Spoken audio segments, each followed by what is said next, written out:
আমরা জানি আমরা অনেক সময় পারি না, কিন্তু ঈশ্বর বলছে কেননা ধৈর্যের শক্তি আমরা নিজে থেকে নয়, ধৈর্যের শক্তি সদাপ্রভুর কাছ থেকে আসে। তো সেই জন্য আমরা ধৈর্যের শক্তিকে ঈশ্বরের কাছে প্রার্থনা করি, বলি প্রভু তুমি আমাকে সেই শক্তি দাও। মানুষ আমরা আমাদের জীবনে কখনোই নিজে থেকে কোনো কিছু করতে পারি না যতক্ষণ না সদাপ্রভু তিনি আমাদেরকে সাহায্য করেন। তো সেই জন্য ধৈর্যের শক্তির আমাদের প্রয়োজন রয়েছে আমাদের জীবনে, আমাদের সকলের জীবনে। তাই আমরা সর্বদা আমরা সমস্ত বিষয়ে ধৈর্য আমরা অপেক্ষা করি, ঈশ্বরের সময়ের আমরা অপেক্ষা করি এবং ধৈর্যের শক্তির জন্য ঈশ্বরের কাছে প্রার্থনা করি, যাতে সঠিক সময়ে ঈশ্বর যেন সঠিক জিনিস এবং সঠিক আশীর্বাদ তিনি আপনার আমার জীবনে হালেলুয়া। আমার দ্বিতীয় পয়েন্ট হচ্ছে ঈশ্বরের জীবনে কঠিন পরিস্থিতির মধ্যে দিয়েও তার হাতকে যেন আমরা কঠিন পরিস্থিতির মধ্যে দিয়েও যেন আমরা আমাদের ঈশ্বরের হাতকে আমরা যেন ধরে রাখি।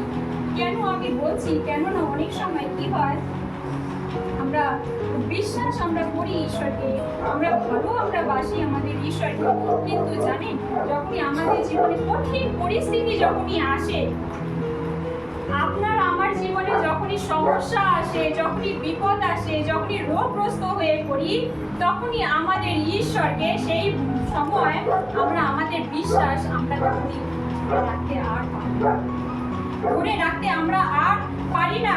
আমরা যদি আমরা দেখি বাইবেল থেকে ইয়োবের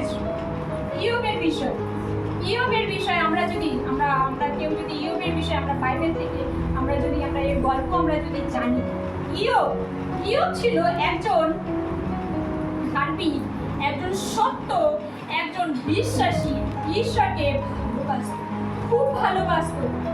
আর সেই ইয়োবকে ঈশ্বর কি করে, তার কাছে সবকিছু ছিল, ঈশ্বর তার জীবনে সবকিছু ঈশ্বর তাকে যোগান দিয়েছিল। আর সেই ইয়োবকে ঈশ্বর পরীক্ষা করার জন্য সে কি করে না, দিয়াবল তার জীবনে কার্য করে এবং ইয়োবের জীবনে এমন কঠিন পরিস্থিতি চলে আসে, এমন খারাপ পরিস্থিতি চলে আসে, এমন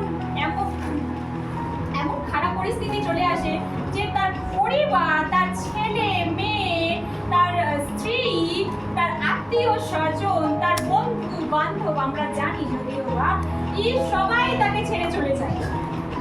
কেননা তার জীবনে এতটাই তার শরীরে রোগগ্রস্ত হয়ে গেছিল, তার শরীরে এতটাই খারাপ পরিস্থিতি চলে এসেছিল, কেউ তখনই আর তার পাশে আর তার আর সাথে ছিল না, তার সাথে আর কেউ আর থাকতে চাইলো না, কেউ আর সঙ্গে ছিল না। কিন্তু একজন ছিল, সে হচ্ছে সবাই তাকে ছেড়ে দিয়েছিল, কিন্তু তাদের সেই পরিস্থিতির মধ্যে হলেও একজন সেই ইয়োবের হাতকে ধরে রেখেছিল।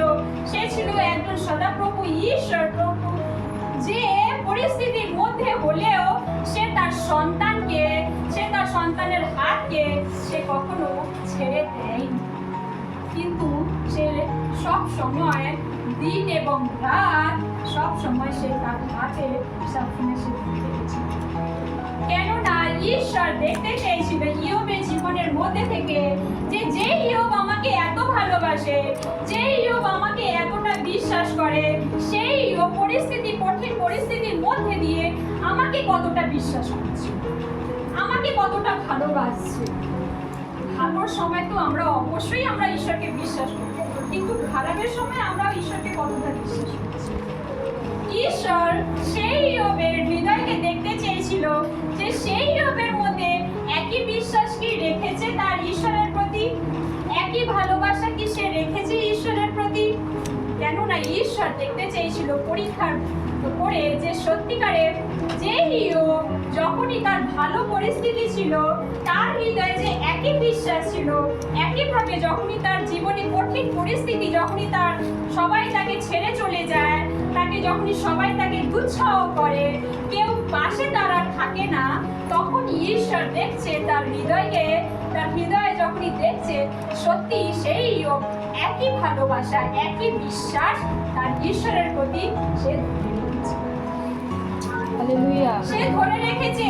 আর সেই জন্য ঈশ্বর তিনি বলছেন সেই ইয়োবের জীবনের মধ্যে দিয়ে আমাদেরও, যে আমরাও মানুষ। ইয়োব ছিল কিন্তু কোনো ঈশ্বর নয়, ইয়োব ছিল আমাদের আপনার মতো একই মানুষ। কিন্তু ঈশ্বর বলছে যদি সেই ইয়োব যদি কঠিন পরিস্থিতির মধ্যে যদি একই পরিস্থিতিতে যদি একই বিশ্বাস যদি ধরে রাখতে পারে, সেই সত্য বিশ্বাস, তাহলে আপনি আমি কেন আমরা পারবো না? আপনি আমি কেন সেই কঠিন পরিস্থিতির মধ্যে দিয়ে ঈশ্বর কেন আমাদের হাতকে আমাদের ছেড়ে দেবে? কেননা ঈশ্বর আমাদের জীবনে সেই একই বিশ্বাস এবং সেই সত্য বিশ্বাস তিনি দেখতে চান, যে সত্যিকারে আমরা তাকে বিশ্বাস করি কিনা।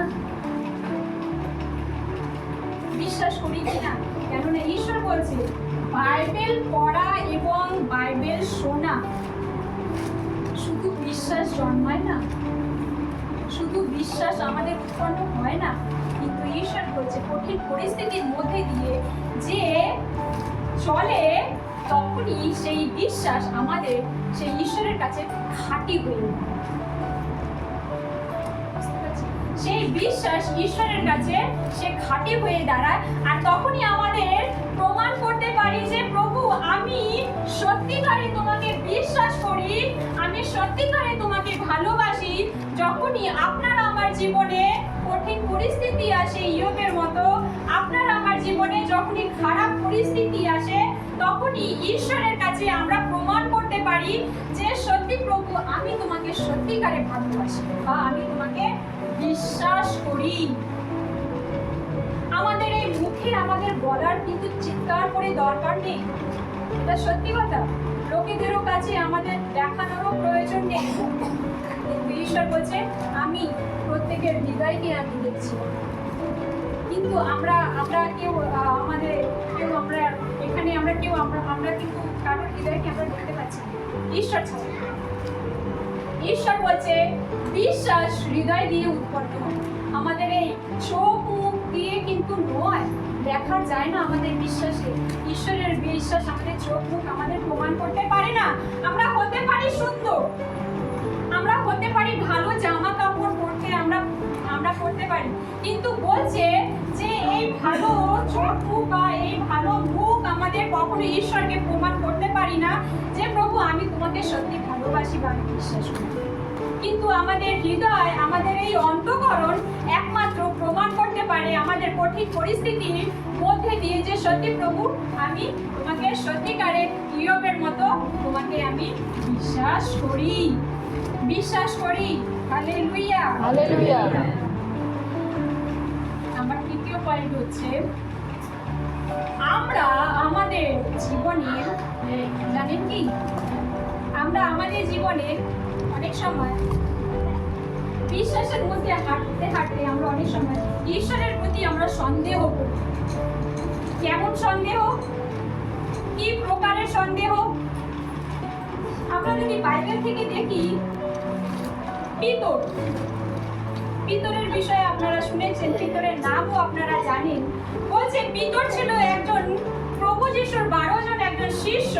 সেই শিষ্যদের মধ্যে ছিল সেই পিতর, যে পিতর ঈশ্বরের সাথে দিন রাত 24 ঘন্টা সে ঈশ্বরের সাথে সবকিছু সময় কাটিয়েছে এবং ঈশ্বরের সমস্ত আশ্চর্য কার্যকে দেখেছে। তার নিজের চোখ দিয়ে তার ঈশ্বরের সমস্ত আশ্চর্য বড় বড় কার্যকে দেখেছিল। এবং সেই পিতর কি করে না, তার নিজের জীবনে ঈশ্বরের প্রতি সন্দেহ করে। কিভাবে সন্দেহ করে আমরা দেখবো বাইবেল থেকে। মতি বলি আমরা নতুন নিয়ম, মতি তার 14 18 থেকে 28 থেকে 31। মতি তার 14 28 থেকে 31। মতি তার 14 28 থেকে 31। মতি তার 14 28 থেকে 31 আমরা কেউ যদি পেয়ে থাকি আমরা বলতে পারি। ঈশ্বরের বাক্য বলে, তখন পিতর উত্তর করিয়া তাহাকে কহিলেন, হে প্রভু, যদি আপনি হন তবে আমাকে জলের উপর দিয়া আপনার নিকটে যাইতে আজ্ঞা করুন। তিনি বলিলেন, আইসো। তাহাতে পিতর নৌকা হইতে নামিয়া জলের উপর দিয়া হাঁটিয়া যিশুর কাছে চলিলেন। কিন্তু বাতাস দেখিয়া তিনি ভয় পাইলেন এবং ডুবিয়া যাইতে যাইতে উচ্চস্বরে ডাকিয়া কহিলেন, হে প্রভু, আমায় রক্ষা করুন। তখনই যিশু হাত বাড়াইয়া তাহাকে ধরিলেন আর তাহাকে কহিলেন, হে অল্প বিশ্বাসী, কেন সন্দেহ করিলেন? হালেলুয়া। হালেলুয়া। ওখানে কিন্তু বলে দেওয়া হয়েছে পিতর ঈশ্বরকে সন্দেহ করেছে। পিতর ঈশ্বরকে সন্দেহ করেছে। আমরা জানি পিতর যে সবসময় ঈশ্বরের সাথে ছিল এবং ঈশ্বরের মহৎ মহৎ বড় বড় কার্য দেখেছিল। সেই পিতর যদি ঈশ্বরের প্রতি যদি সন্দেহ করে থাকে, কেননা সত্যি হয়ে গেছিল এবং নৌকার উপরে আপনারা শুনলেন যে নৌকার উপরে যখনই পিতর যখনই যাচ্ছে আর প্রভু যিশুকে যখনই পিতরকে ডাকছে, পিতর, তুমি সেই নৌকা থেকে নেমে জলের উপর থেকে হেঁটে আমার কাছে আসো। আর যখনই এরকম কথা বলে তখনই পিতর কি করে? ঈশ্বরের প্রতি দৃষ্টি রাখে, ঈশ্বরের প্রতি তার চোখ সে তাকিয়ে থাকে। আর সে কি করে না, নৌকা থেকে নেমে সে জলের উপর থেকে হেঁটে ঈশ্বরের কাছে যায়। আর যখনই সে যায় ঈশ্বরের কাছে, যখনই যায়, হঠাৎ বায়ু আর ঝড় ওঠে এবং সেই ঝড় ওঠার মধ্যে পিতর কি হয় না, ভয় পেয়ে যায়।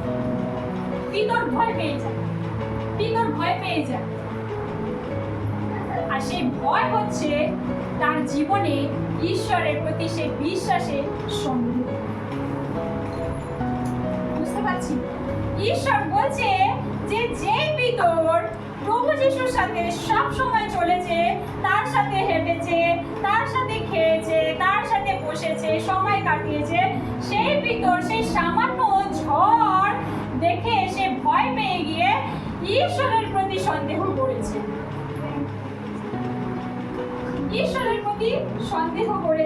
কিন্তু ঈশ্বর বলছে আমাদেরও জীবনে সেই একই ঝড় আসে। আমাদেরও জীবনে অনেক সময় পিতরের মতো একই ঝড় আসে। ঈশ্বর বলছে আমরা ঈশ্বরকে যারা আমরা ভালোবাসি, আমরা যারা বিশ্বাস করি, আমরা যারা আমরা যারা চলছি, আমরাও কি সেই পিতরের মতো কি সেই ভয় পেয়ে ঈশ্বরকে সন্দেহ করছি? ঈশ্বর প্রশ্ন করছে আজকে আমাদের, আমরাও কি সেই সন্দেহ করছি ঈশ্বরের প্রতি? ঈশ্বরের প্রতি সেই বিশ্বাসে আমরাও কি সন্দেহ রাখছি? ঈশ্বর বলছে, কেননা পিতরের জীবনে যখনই সে সন্দেহ করেছিল, সে জলে ডুবে গেছিল।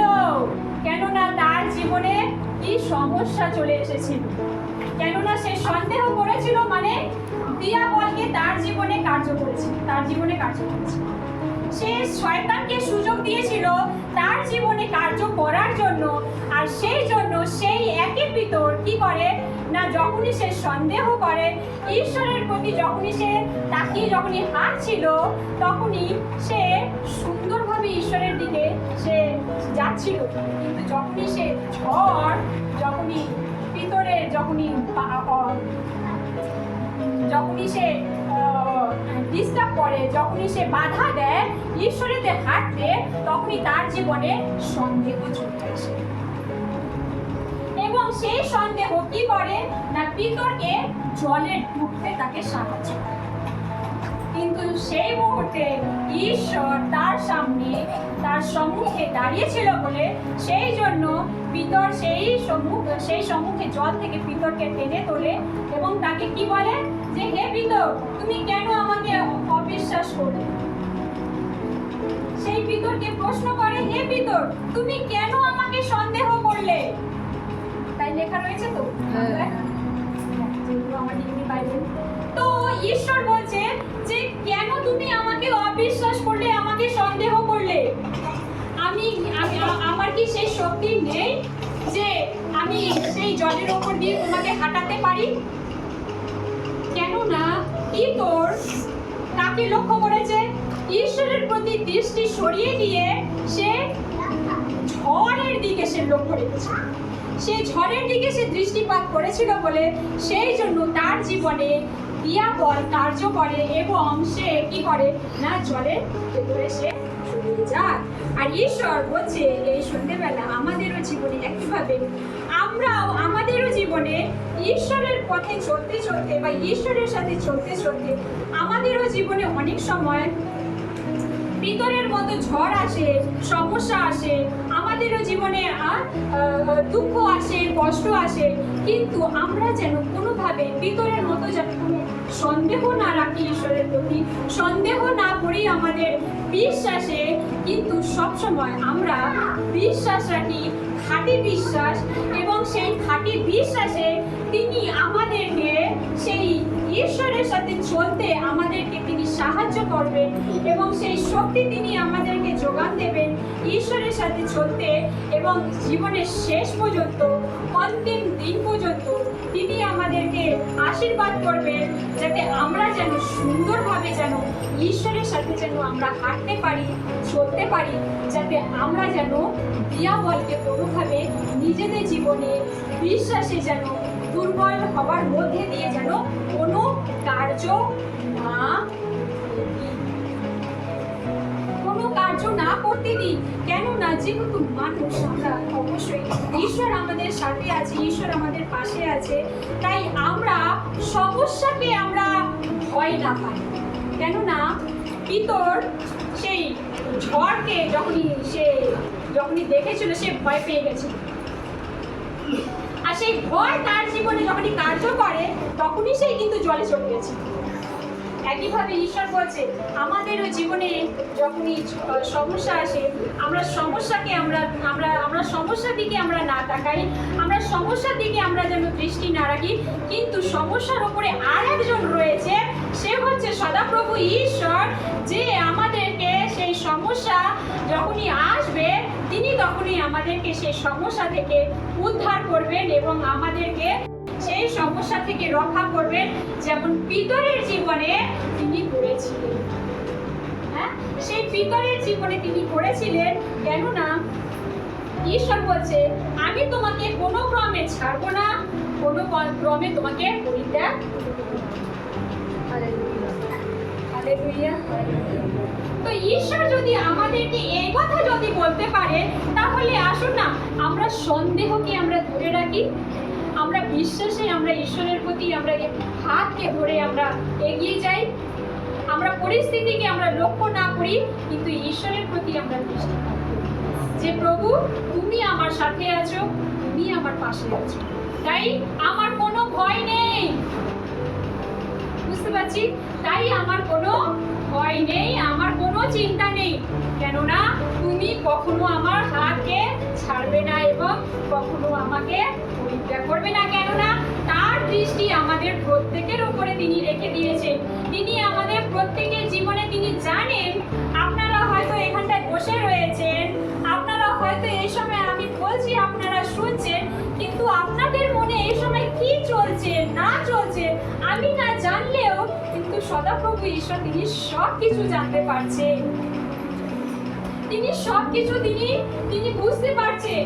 আর সেই জন্য তিনি বলছেন যে ঈশ্বর যদি আমাদের সাথে থাকে, ঈশ্বর যদি আমাদের পাশে থাকে, তাহলে কে আমাদের বিপক্ষে হতে পারে? কে আমাদের বিপক্ষে হতে পারে? আর সেই জন্য ঈশ্বর বলছে যে আমাদের বিশ্বাসে যদি আমাদের সন্দেহ না রাখি, তবেই কিন্তু তিনি আমাদের জীবনে তিনি তার সাথে চলতে আমাদেরকে শক্তি দেবেন, আমাদেরকে সাহায্য করবেন এবং জীবনে অন্তিম দিন পর্যন্ত তিনি আমাদেরকে সাহায্য করবেন তার সাথে আমাদেরকে চলার জন্য এবং তার পথে আমাদেরকে হাঁটিয়ে নিয়ে যাওয়ার জন্য। হালেলুয়া।